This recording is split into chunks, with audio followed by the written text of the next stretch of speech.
So I just give you some context about where that research is fitting.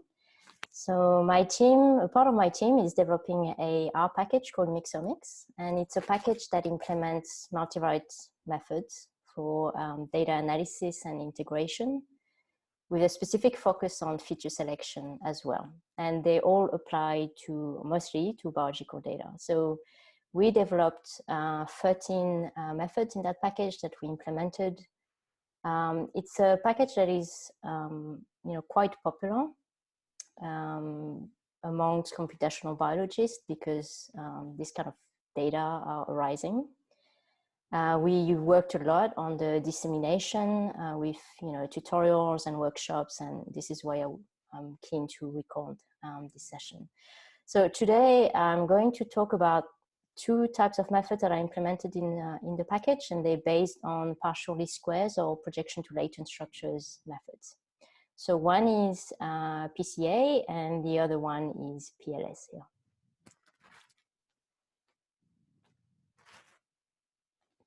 So I give you first some context about the data and what we're trying to solve here. So I work in between two disciplines, basically. One is the biological discipline, and where people have a very, very qualitative way of looking at the results. And the other one is a very quantitative way of looking at data. And so basically in my team, we're trying to understand and translate the biological question into a statistical problem that we're trying to solve. And that requires a lot of interactions between those two, between different fields, because there are many challenges. And I think one of the main challenges we face as statisticians is that we have a very small number of samples compared to the number of features or the variables that we measure. And so that means that a lot of statistical methods, the assumptions just don't hold. And because of that, but because we still need to make sense of these data, we need to work with the biologists to make sure that actually the results make sense for them. And so it means that there's a lot of back and forth, when we establish those collaborations to discuss with biologists. And also the data are heterogeneous, and I will show you what it means. But basically, yes, the key message from this slide is to say that really, to validate our methods and our results, we need actual biological interpretation, because the methods that we develop might give us some results. It might, have very specific assumptions, but in the end, it doesn't even answer the biological question. And the other challenge we face is there are constantly new technologies arising with different artifacts and bias. And for us who analyze this kind of data, we need to be aware of it. And if there are some issues from those technologies, such as different artifacts in the data that we need to correct for or accommodate for, then we need to also come up with some solutions to deal with those data. So the field has evolved quite rapidly, but especially so in the past 10 or 15 years. So before that, we used to have a very reductionist type of approach or philosophy, where basically you're measuring one molecule and you have a hypothesis about that molecule. You think that that molecule is responsible for a specific disease, for example. And then as a statistician, it's easy once you have a hypothesis to say, well, we can test it with a statistical test. The problem is that now with high throughput technologies, we measure thousands of molecules at once. In a single experiment, we can measure thousands and thousands. And so that means that the hypothesis is not clear because we don't know what to test for. So that's where we're moving towards a more holistic approach, where we're trying to understand, globally, what is the effect of those molecules in a biological system. And when I talk about molecules, I talk about, DNA or RNA, I talk about proteins, I talk about, different ways you can measure what is happening in a biological system from using molecular biology.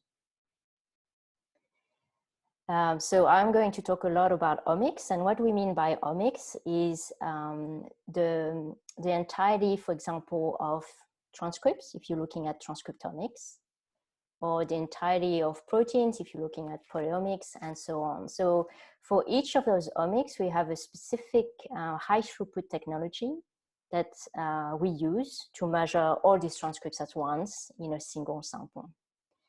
And so there is, behind that, there is also a biological dogma. So for a long time, we thought that everything was starting with the DNA, and then they would translate into proteins, so to transcripts, proteins, metabolites, and so on. So there would be some, we would have some sort of established relationship already between those omics.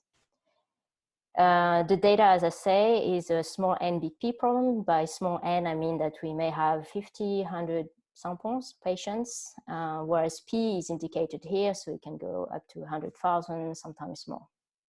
So the data are not big, but they're fat in a sense that we have much more, features than we have samples. And I may refer to those data as blocks. So we talk about, multi-block integration, for example, which is the integration of all these different blocks of data. The other issue that we face is that for, you can say, oh, I'm happy analyzing transcriptomics data, fine. But in fact, within transcriptomics data, we have very different ways of measuring, those molecules. So for example, we may look at genes, we may look at alternative splicing or whatever technology there is out there. So for every omic, we have, different techniques that measure different things. And the other challenge we face is that it's not actually a linear biological dogma type of relationship. There's a lot of back and forth and crossover between these different omics. And we talk about a phenotype, which is basically the outcome of interest we are trying to explain. So it can be, whether that patient is diseased or not diseased. It can be, a specific type of diet, for example, or a specific type of cancer. In the methods that I'm going to present today, we do not have any phenotype information. And so, or we don't want to take into account that phenotype into information in the analysis. So as I said, we went from, more conventional molecular biology where we look at only one, one gene or one protein or one metabolite. We do one statistical test. Then 10, 15 years ago, when the first type of high throughput technology arose, we looked at transcriptomics data. So, like a block of data of size n times p. Or we could have a look at proteomics or metabolomics or microbiome type of data. And then about 5 years ago, maybe a bit more, the multi-omics field really exploded. So now it's quite common to have, the same patients that we sample, and we can measure all these different types of molecules at once using all these different assays. And what we're trying to, so before already the statistical question wasn't very well posed for us. This is even worse because we're trying to understand what's going on within a specific omic data set, and also trying to understand what's going on between different omics layers. Because, well, first, because as I said, the biological dogma doesn't really hold. So we're trying to understand what's happening in a biological system. And also because we're trying to understand, what is the correlation structure, what is the common information we can get from those data sets, and what kind of information can we get from these very large experiments. But that doesn't mean that, we should rule out any of these types of approach. I believe that you can, still work through it.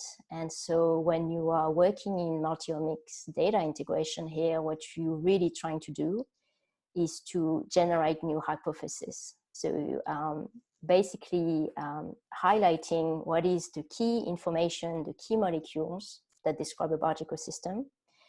And then based on this information, feedback into a more conventional molecular biology where we can do, different experiments where we can test those molecules.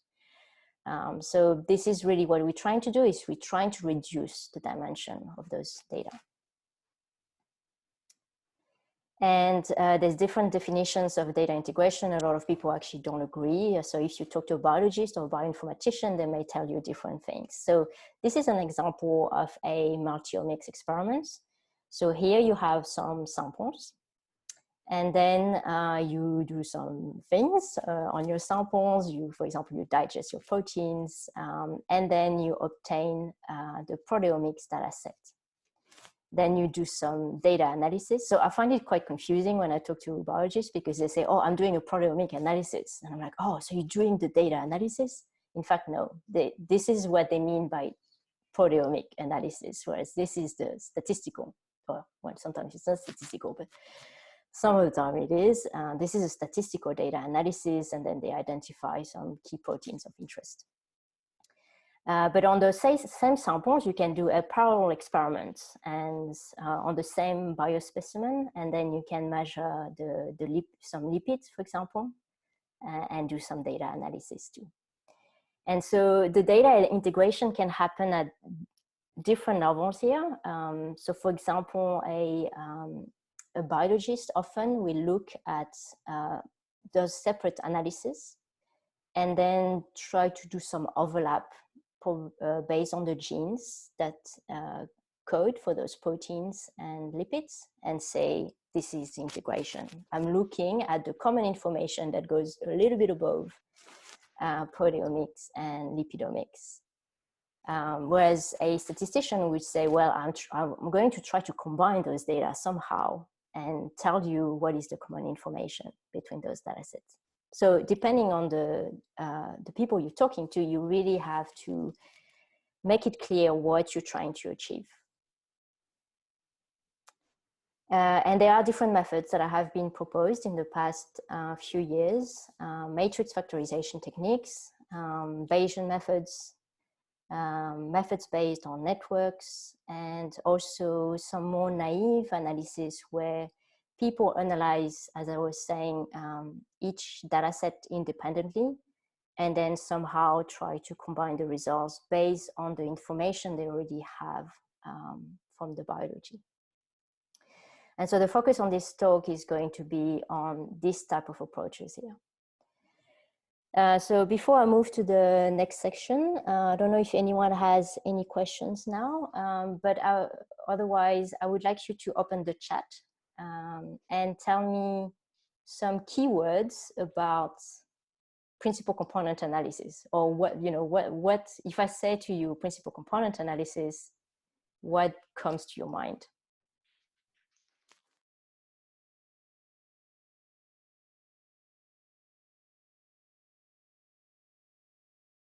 So my aim is to explain to you really different ways of calculating PCA, and especially based on the PLS method. So yes, PCA is a dimension reduction technique. It's a matrix factorization. What we're trying to do here is factorize, or decompose a matrix of size, the number of samples times the number of features, into different vectors. And one set of vectors is going to be the components, and one set of vectors are going to be the loading vectors. So if we denote X, or data matrix, it has a rank R that is smaller than the number of features P. What we're trying to do is we're trying to find the vector A so that we maximize the variance of XA. So A here is a P vector, also so the loading vector, so also called the variable coefficient. And we say it's associated to T, where T is an N vector, and T is the first principal component. And when I say it's associated, it's because you can obtain your principal component by multiplying XA. So T here, as I think Mike was saying, is a linear combination of or different variables. So we have P variables here, and each of them is weighted by the coefficient that is in A. So if you develop that formula here, you're actually maximizing A X transpose XA, and A is the eigenvector of X transpose X. So I'll come back to this a bit later on. Okay, so yes, we are maximizing the variance, but really what we're trying to do here is to try to find linear combination of variables for which and so that this linear combination, the principal component, has a maximal variance. So that's for the first PCA. So everybody knows about this.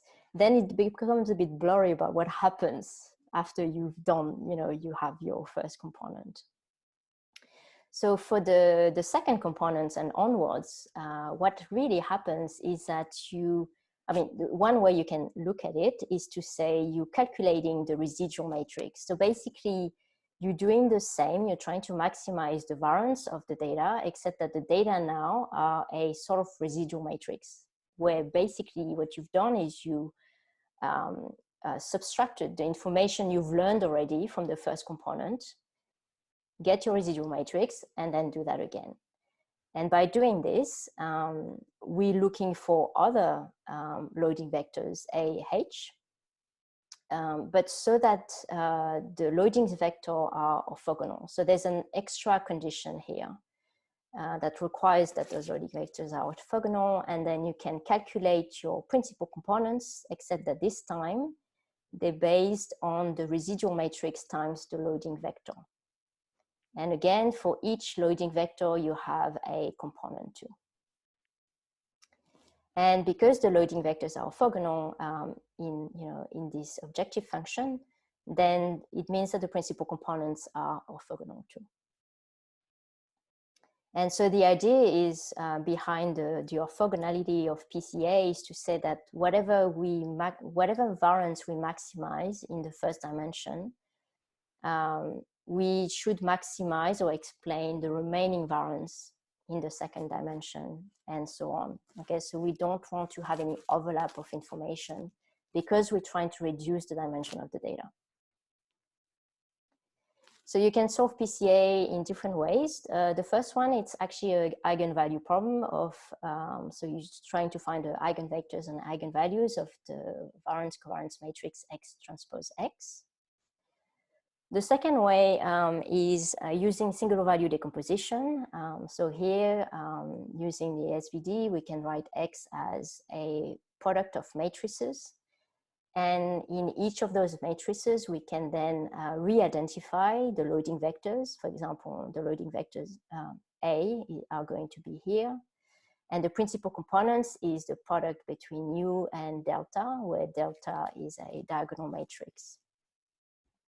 So this is what most software do, is to solve PCA, they're not going to go through an eigenvalue problem because it's not computationally efficient, but instead they're going to calculate the singular value decomposition of X. The third option is what I want to present today, is to use a iterative algorithm. And so I'm going to go through this with you. So basically what you do is you're going to learn a bit like what I was presenting before. You're going to find each component one at a time, instead of, when you do a SVD or eigenvalue decomposition, you get all of them, you get all the components at once. Here we're going to do it one by one. So we initialize our component as the first, for example, the first variable in X, can be anything you want really, as long as it's of size. It's an N vector. And then we're going to calculate the loading vector, which is X transpose T. And then based on that, we're going to recalculate the principal component, which is XA. And we loop around this for some time. And after we achieve convergence of the loading vector, then we deflate the matrix. So deflation is what I was explaining to you before. It's calculating the residual matrix.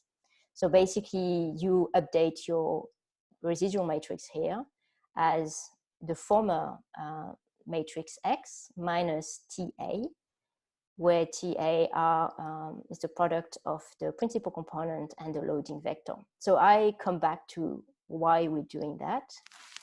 But what is interesting to see in this algorithm is that it uses what we call the power iteration method. So it's very similar to the sort of EM algorithm, where we start, from a given T, and then we update and we update. And what is interesting also is that those two steps here are called local regressions. So I'll show you what it means here.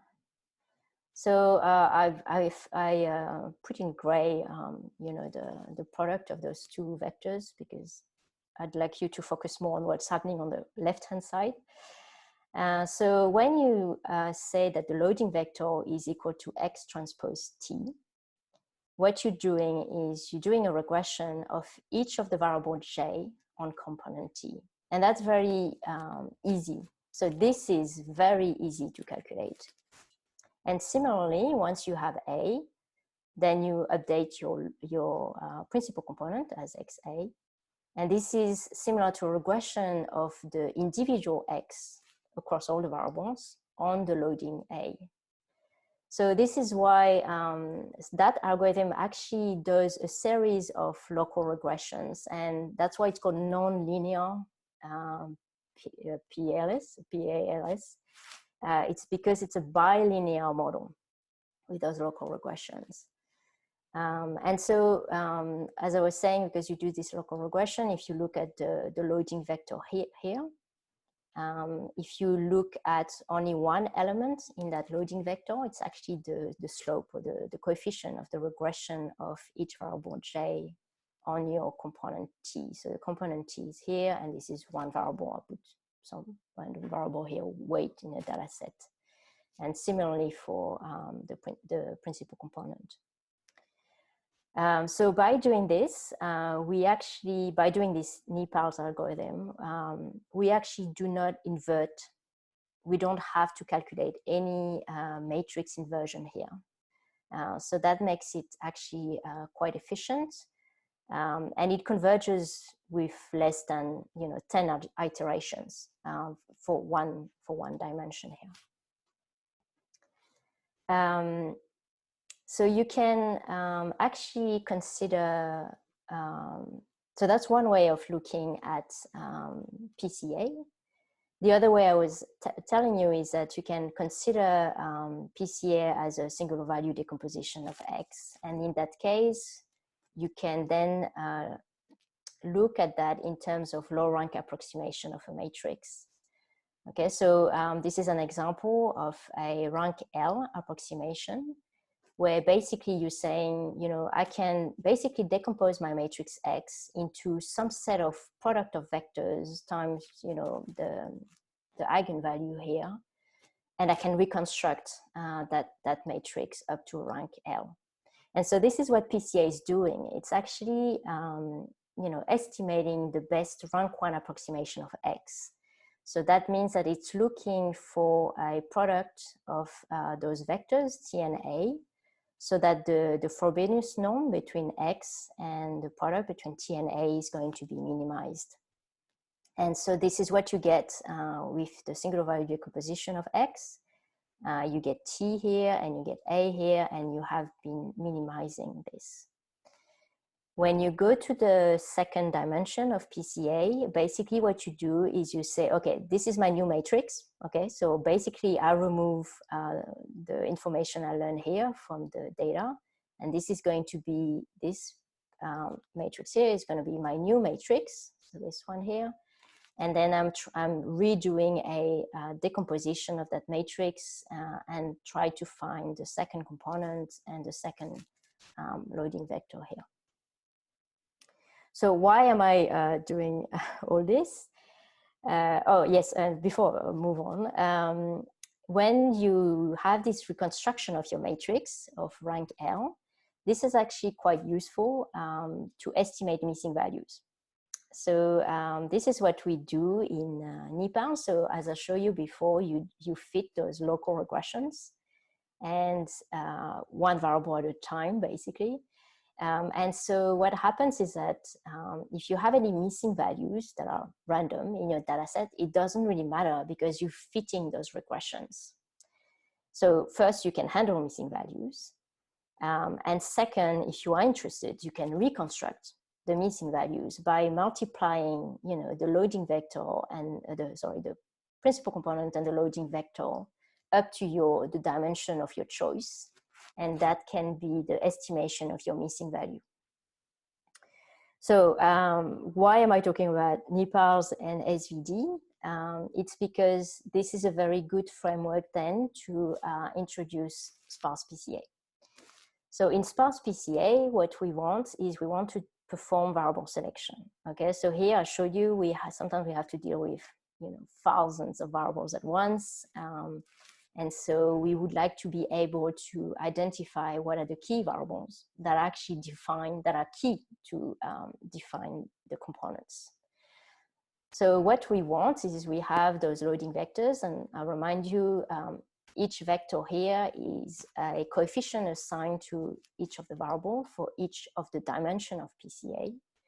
And we want to penalize them so that we only consider a very small subset of variables. And then by calculating the component, then that component would be a linear combination of only a subset of variables. So the way to do this is to use singular value decomposition, because there's a link, as I show you, between low rank approximation of matrices and this square regression.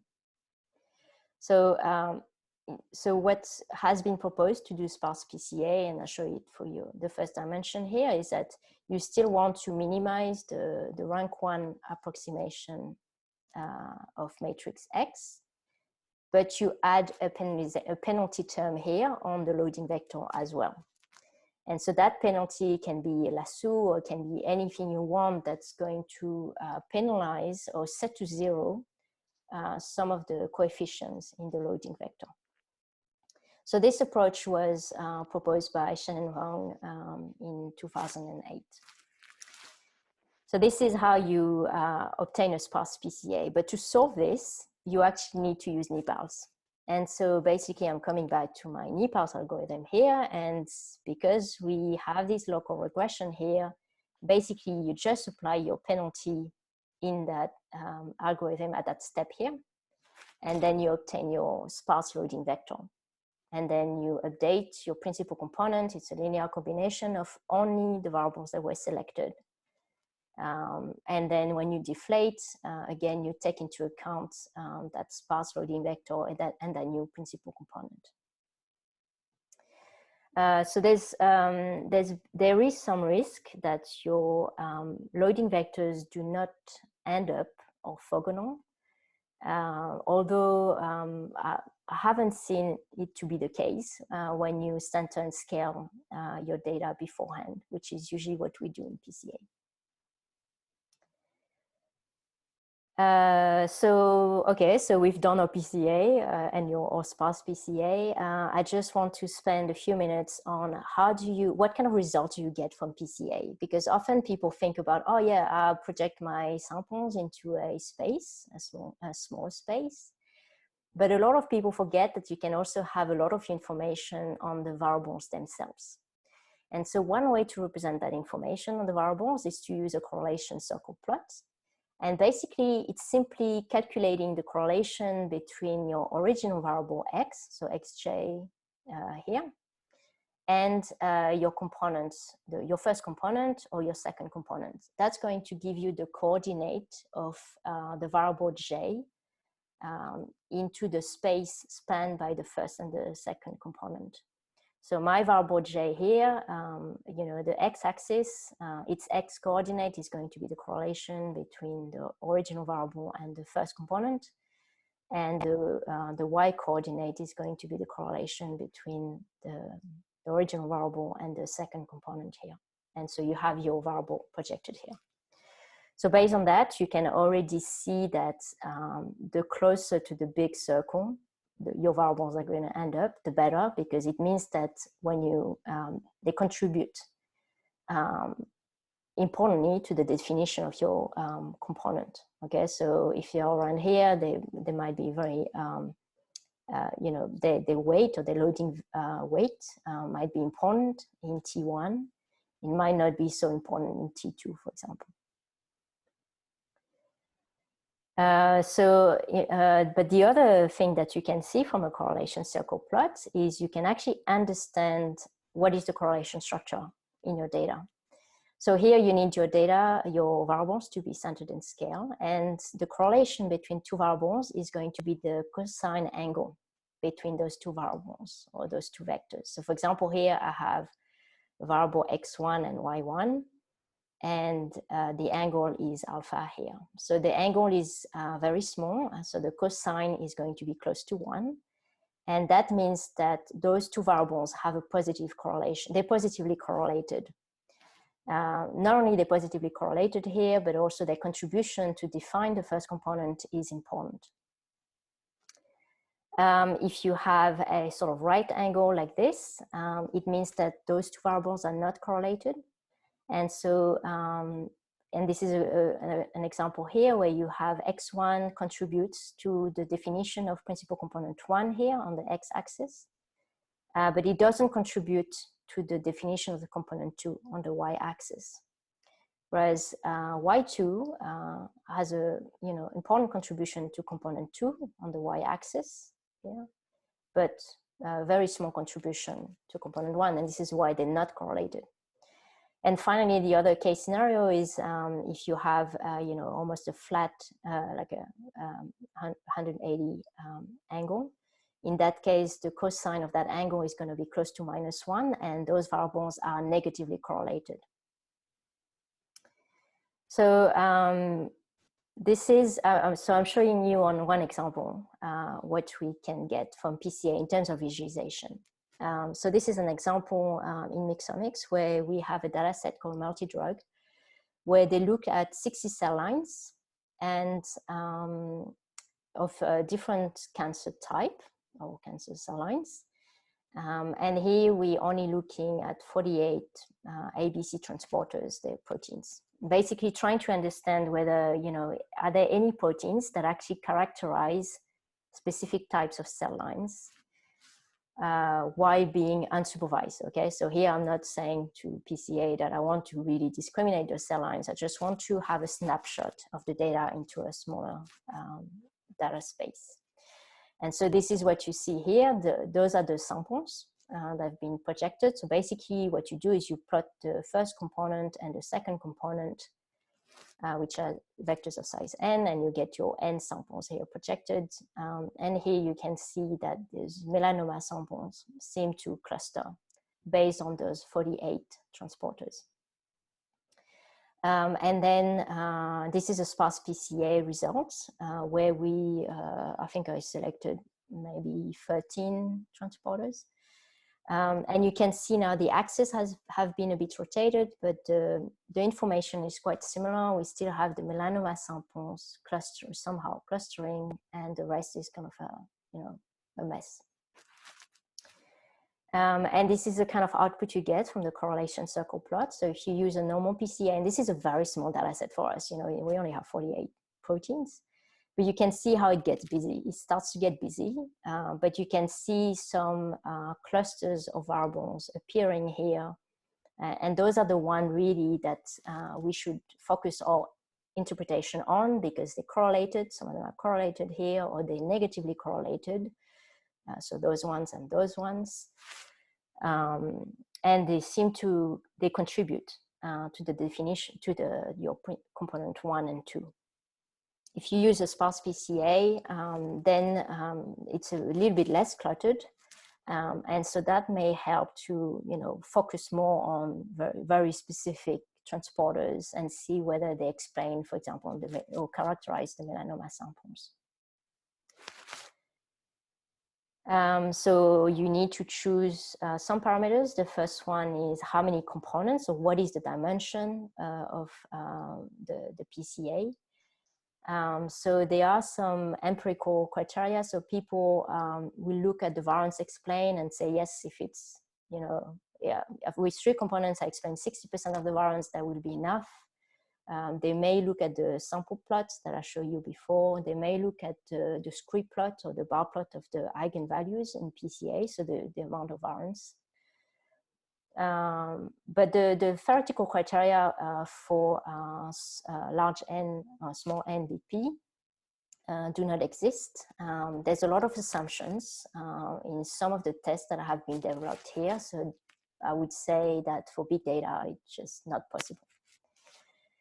But you just should keep in mind that when you use PCA, you just want to have a snapshot of the data. You want to reduce the dimension and just ask, what is the source of variation in my data? Is it the cell line types, or is it something else? For sparse PCA, you also need to choose the penalty, so the number of variables you want to select per component or per dimension.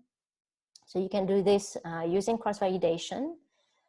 For example, you can recalculate your predicted component based on your test set in cross-validation, and then you can look at the difference or the distance between your actual component and your predicted component. So that's something that I'm actually trying to revisit now because we need a bit more criteria in mixomics to guide the users. That said, I'm not too fussed at this stage, because I think PCA, sparse PCA, they are, exploratory approaches. And so we're just trying to, filter out a bit of noise and while trying to maximize the variance in the data. So there are related PCA methods for those of you who might be interested. One is independent component analysis. So I told you that in PCA, you want to have your components to be orthogonal. Here we want the components to be independent. So we're using higher order statistics. And what ICA does is that it's looking for information that is not related to variance.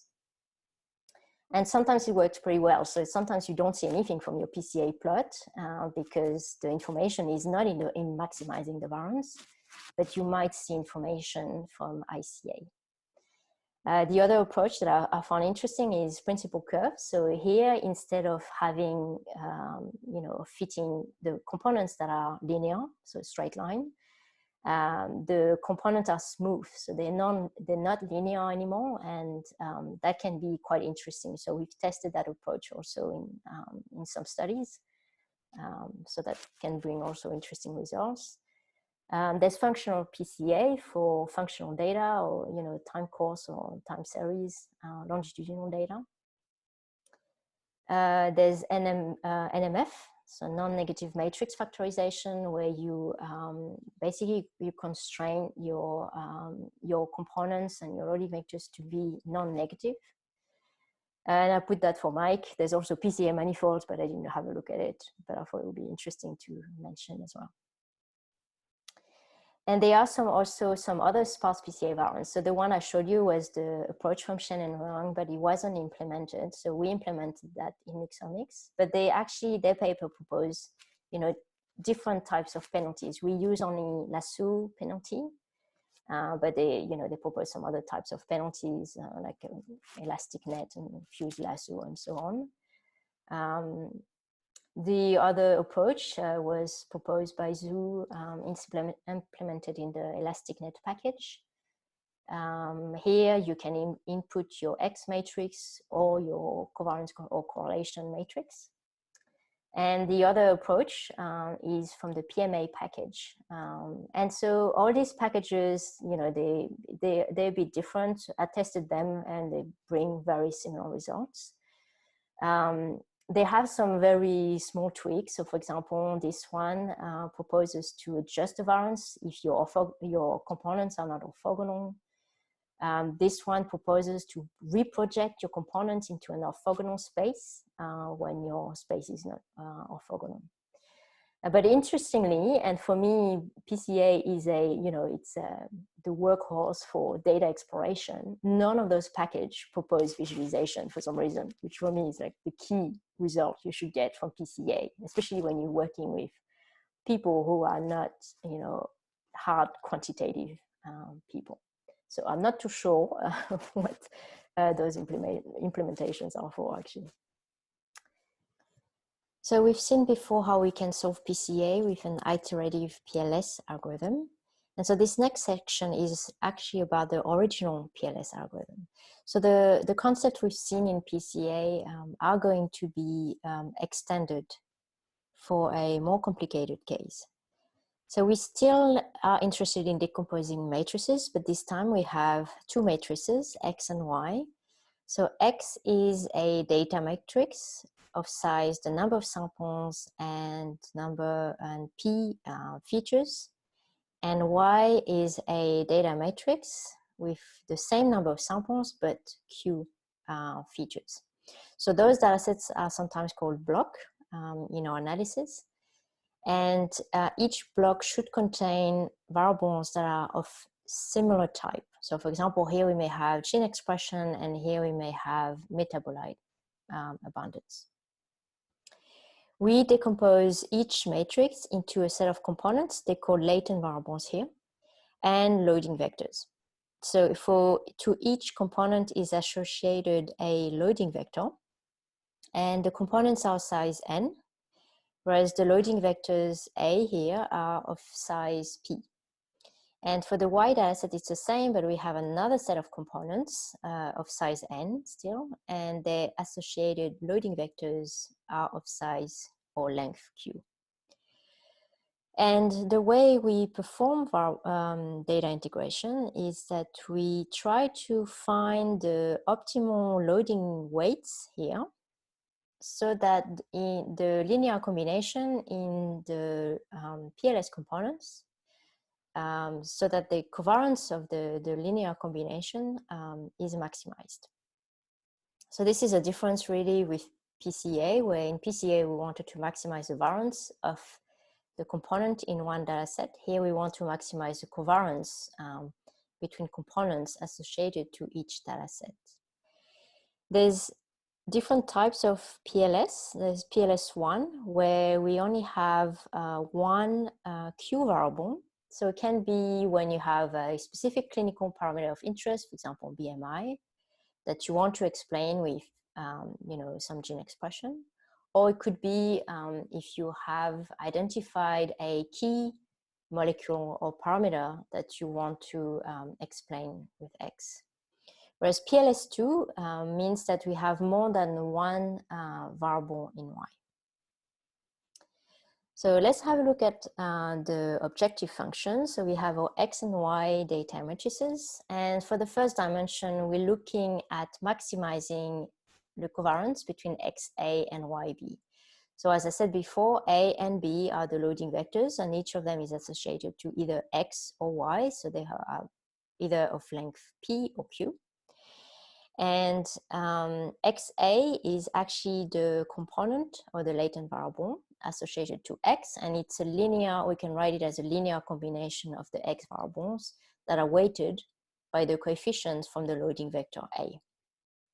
And similarly, YB is a linear combination of the Y variable here and weighted by the coefficients in the loading vector B. So this is for the first dimension, and then for the second dimension, we're going to calculate the residual matrices with a deflation step. So let's have a look at the algorithm now. So first, you need to remember that in any PLS method, the X and Y datasets are centered and scaled on the variable. So here on the columns, and this is to to enable to integrate data sets that are measured on different scales and using different technologies or protocols. Then you can initialize your components the way you want. So here we initialize it with the first column of X or the first column of Y, but it doesn't really matter because this kind of algorithm will converge quite fast within 10 iterations. And then we have a series of local regressions similar to what we've seen in PCA, except that now we're adding the Y dataset dimension in the algorithm. So here we calculate the loading vector, and it's a local regression of the variables X onto the component T. And then we update the component T as a linear combination based on the loading vector A. And what explains how the PLS performed the regression, the integration here, is that we then do a local regression of the variable Y on T, where T is calculated based on the information from X. And then we update the latent component here as a linear combination of the Y variables. So you loop this for some time until you converge. So any of those components or vectors here should converge after some iterations. And then after that, we calculate the regression coefficient. So I'll come back to this in the next slide. And we deflate the X and the Y matrix by reconstructing the matrix based on the component and the regression coefficient. So I will detail a bit more those different modes. So what is important to see here is that we cycle through local regression, which means that it's quite efficient to solve because we're not trying to inverse very large and singular matrices here. And by doing that, we actually solve an eigenvalue problem. So here I'll show you only 2 equations, but there's actually 4 of them. And that explains to you why by doing these cyclic equations here, we actually maximize the covariance. It's because we're trying to find the eigenvalue and eigenvectors associated to X transpose Y, Y transpose X, and so on. So for the different, so we have 2 PLS deflation modes. One is called the regression mode, the other one is called the canonical mode. Canonical mode because it refers to a similar analysis to canonical correlation analysis. So here I used a representation that is from PLS path modeling, where you have all the X variables here and the Y variables here. You have the weight, the coefficient weight that is associated to each X variable, and here the coefficient weight associated to the Y variables. And by combining those variables and those weights, you obtain the latent components here, the latent variables or the PLS components. So we have the regression coefficient, and as you can see, they define either based on X, on the variable X or Y, and then based on either the component U, which is associated to the Y dataset, or the component T, which is associated to the X dataset. But we kind of cross the relationships between those 2 types of variables. So in a regression mode, what we do is we deflate, so we subtract to X the reconstruction, so the low rank approximation of X, that is the product between the component and the regression coefficient C, where C is actually based on the X variable here and the U component that is associated to Y. So we do subtract also information related to the Y dataset. And the Y dataset is deflated based on the component T and the regression coefficient G, where G is actually related to the information on the T component here. And so in a regression mode, we're trying to explain the Y dataset with respect to the information from the X dataset. So everything is deflated with respect to the component T. And this is why we call this a directional relationship. And it applies when, you know, you may want to apply the biological dogma. So for example, X would be the gene expression data and Y would be the proteomics or the metabolomics data. The canonical mode, X is deflated the same, but with respect to T and C, whereas Y is actually deflated with respect to the components from associated to the Y data sets. And so sorry, we're here. So that means that we actually here in Y, we deflate or we subtract the information that is learned from the Y data set itself.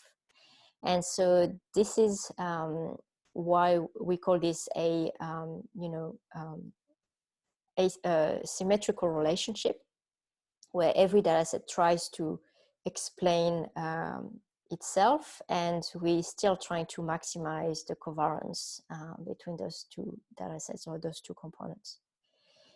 So a canonical mode applies when we don't really know what the biological dogma is, and so we want to adopt a more exploratory approach, or we know that the two, or we think the two data sets, you know, more or less have this, the same relationship or the same weight, and so not one should explain the other. This is very different though from a canonical correlation analysis in the way we solve it. So a CCA, if you're familiar with it, is very limited when the number of variables is large, because it's an eigenvalue problem, eigenproblem that we're trying to solve in CCA, and that requires inversing large matrices. This is not the case with PLS2, as we've seen.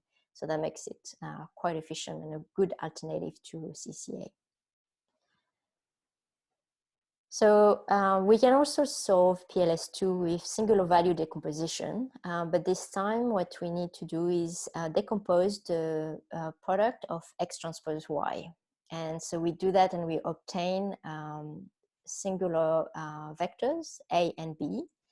And the difference that we've seen with PCA before is that A and B are going to contain the loading vectors, little a and little b. So there's no components here that appear explicitly in the singular value decomposition. But it doesn't really matter, because once we have the loading vectors, we can calculate back the components. And so once we fit into a least square regression with SVD, then we can you know, penalize those loading vectors. And this is what is called Sparse PLS. So here, you know, we have the rank 1 approximation of X transpose Y, and then we can apply a penalty on the loading vector A and the loading vector B. So you can, we use soft thresholding to estimate the lasso, but you can use any penalization you want. And what is important to see is that once the A and B are going to be penalized, then the PLS component are going to be based or defined only on a subset of variables selected in X and selected in Y here. And then you do that for the first dimension, and then you deflate the matrix the way I showed you before, and then you start the algorithm again. So the penalty, the penalization happens in the PLS iterative algorithm, as I show you for the Sparse PCA.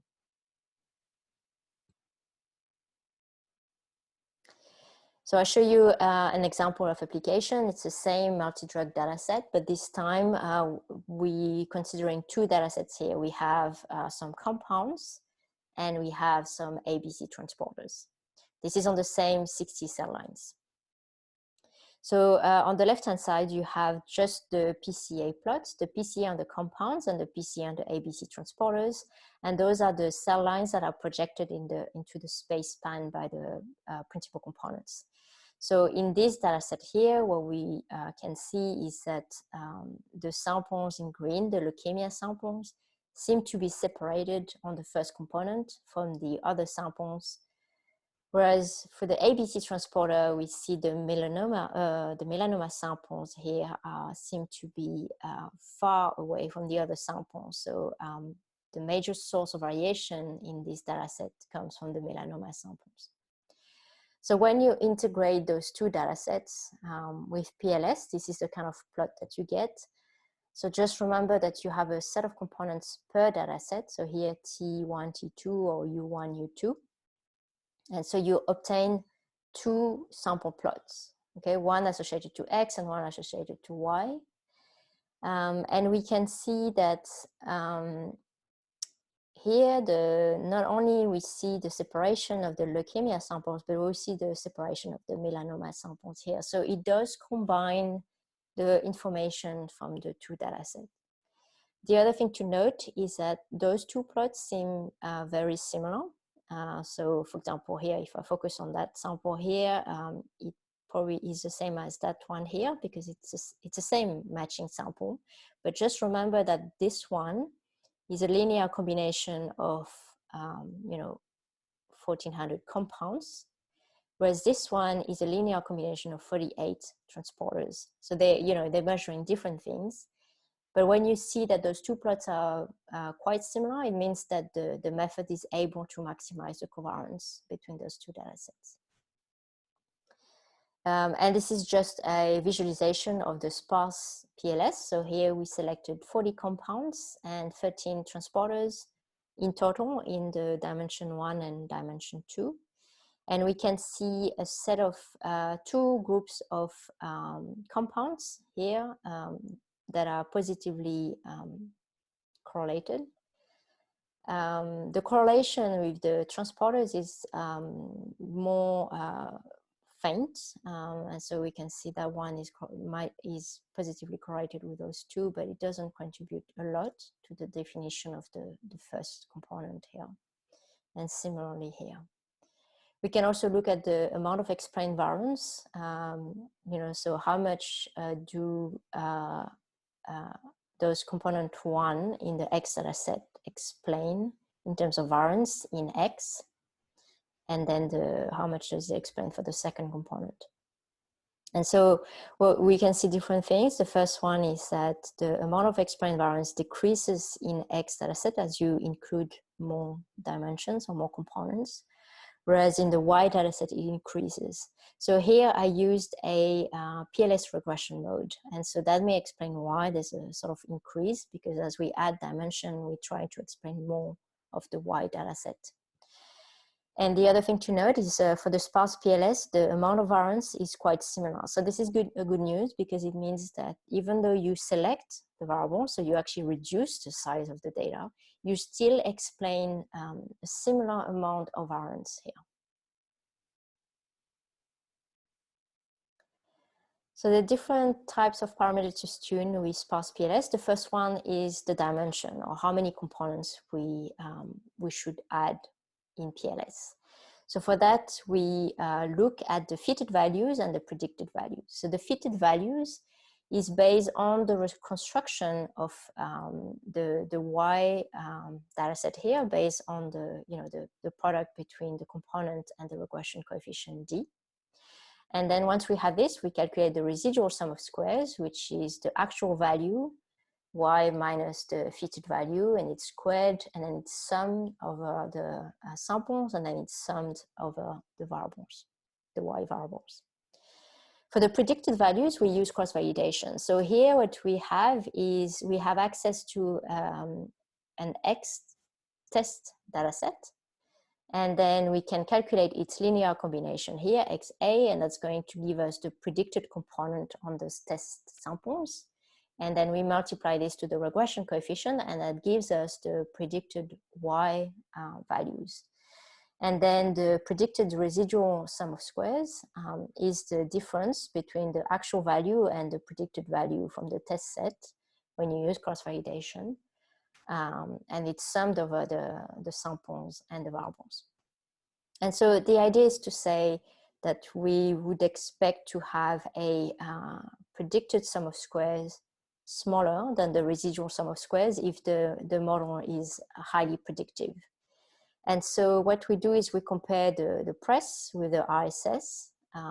And what we need to note is that we compare the press with the RSS from the component of the dimension that was obtained one dimension earlier. And so that helped us to assess whether it is worthwhile adding a new component in the PLS model, or if there's no more progress in terms of prediction and accuracy when we add that component.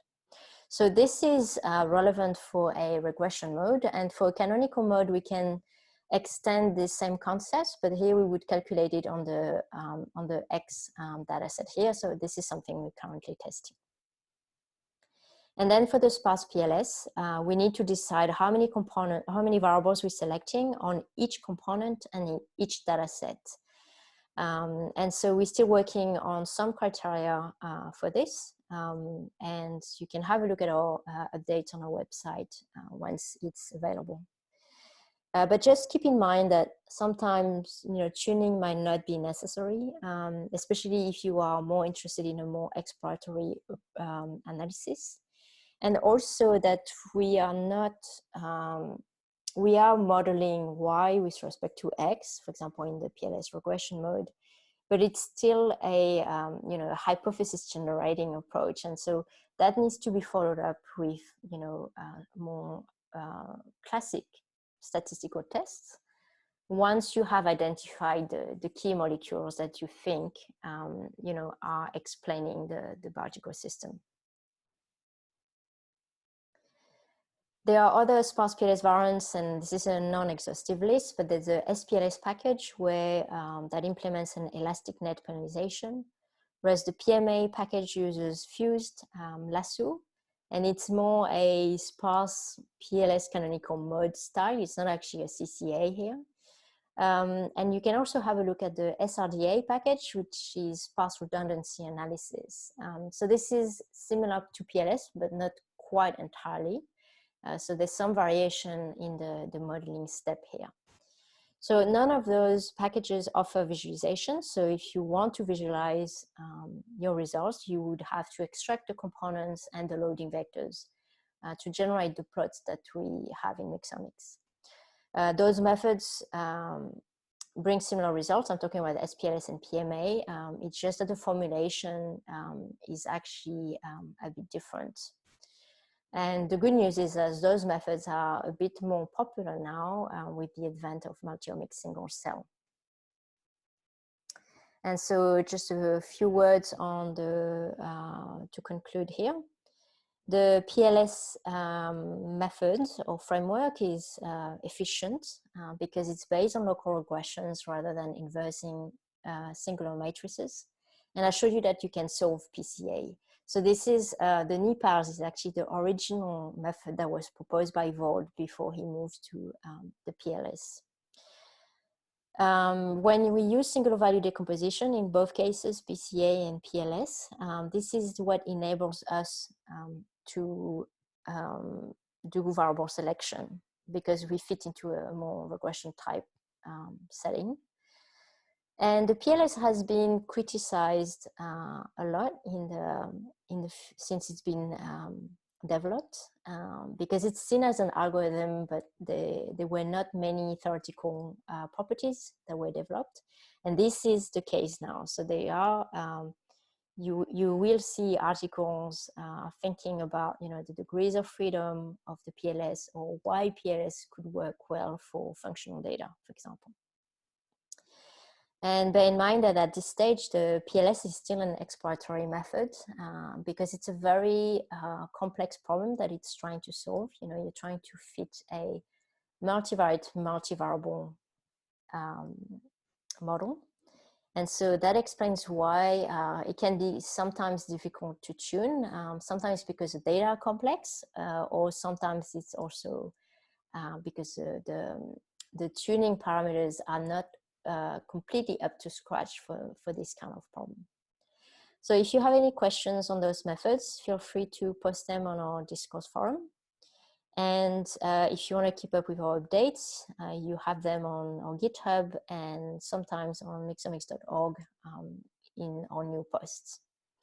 And thank you for your attention. So PLS, when I first saw that, and I don't know if you remember, when I introduced it, I said partially squares. Yeah. So apparently partial least squares or projections to latent structures are actually mean the same thing. And originally it was called partial least squares, but more recently they've used project to latent structures. Yeah, wow. So that's my point of view. yeah, I think it's the same thing, but I think it's just a matter. The name has evolved from one to the other. Yes, and I think it's also because, you know, when I was talking about the regression versus canonical mode, in a canonical mode, you don't do any regression, like you're not trying to explain the X and the Y data sets. So the canonical mode, is that canonical correlation, right? No, it can lead to similar results, okay. But the algorithm is very, very different. CCA is very limited for big data, whereas PLS works really well because of those local regressions that we do. Right. But I definitely prefer the projection to latent structures because it really means that, you know, I think PLS is projecting data on those components. Okay. Any other questions anybody have? I have one. This is Ian. Oh, hi, Ian. G'day, Kim-Anh. It relates perhaps to the remark at the very end of the last slide you showed. Would you say, or not, I don't want to put words in your mouth, I'm really interested to know, would you characterize these methods as essentially at their core descriptive? Yes. Especially those that I presented, because, you know, we're talking about big data here. We're just trying to work out, you know, is there any common information between those two data sets that can give us more insight into biological system? How does the correlation structure look like? For me, it's more like a way to say, okay, there's potential in those data. We can identify key features and then move on and do, you know, more modeling and or more interesting statistical things too. But for me, and this is why I struggle at the moment, you know, to establish criteria to choose the parameters in those methods because they're very exploratory. So the criterion optimization is quite hard to define. But we've done some work for supervised methods as well, where, you know, you're trying to then also explain an outcome. And in that case, when you fit into a supervised framework or a classification framework, you fall back into a, you know, a better framework to analyze data where you're looking at prediction and this kind of thing. So that and answering research questions and so on. Yes. Yeah. Thanks. So that's very one variant that we've worked on too, but we started with the unsupervised version first. Yeah. Thank you.